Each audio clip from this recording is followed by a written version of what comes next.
भीतर के कंट्राडिक्शन को आप डाइल्यूट करना चाहते हैं, जबकि सेम टाइम पे आप उस भीतर के कंट्राडिक्शन को हवा देकर के आप एक को दूसरे से लड़वा रहे हैं। रिजर्वेशन का सारा हक ओबीसी में फला जाति ने ले लिया, दलितों में सब फला ने ले लिया। तो डेटा बता दीजिए, हम भी तो यही कह रहे हैं, डेटा बता दीजिए। ये है कास्ट सेंसस का मसला।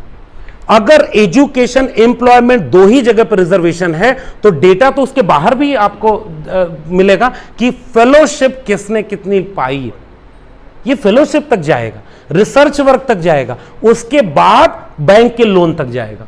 जो आप भाई, मैं भी तो ये पूछूंगा ना कि जनधन योजना में किसको किसको आपने पैसा दिया। अब तो आपसे पूछा जा रहा है कि मुसलमानों के नाम पर जितना घर बनना था उसका 18% भी घर का पैसा खर्च नहीं होता है। तो हो सकता है फेलोशिप जो SC ST OBC को मिल रही हो उसकी फेलोशिप को आपने काट दिया और बंद कर दिया, आप उस सारी फेलोशिप को बंद करते जा रहे हैं। तो कास्ट सेंसस बेसिकली आपकी एक आइडेंटिटी को भीतर से जो आप एक रंग में रंगना चाह रहे हैं उसको उजागर करेगा।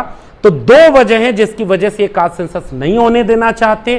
पहली वजह यह है कि वो 3% लोगों ने 95% जगहों पर जो कब्जा कर लिया है ना, वो आंकड़ा इस देश के सामने आ जाएगा कि वो लोग कौन लोग हैं जो आज भी यूपीएससी से लेकर के कैबिनेट सेक्रेटरी तक, सुप्रीम कोर्ट के जज से लेकर के विश्वविद्यालयों के प्रोफेसर तक 90 to 95% एक ही तबके के लोग क्यों हैं इस देश में। आज भी लैंड ओनरशिप बिजनेस का मॉडल, टॉप 100 व्यवसाय उठाकर देख लीजिए, या पब्लिक सेक्टर को तो यूं ही बर्बाद कर रहे हैं वो।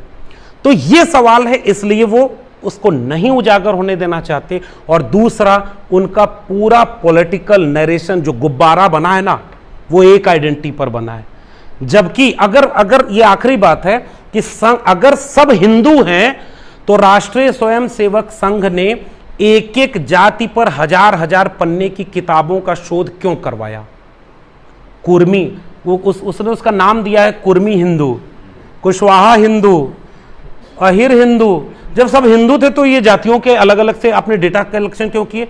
तो ये बात जो सर ने कही उसी को मैं जोड़ दे रहा हूं कि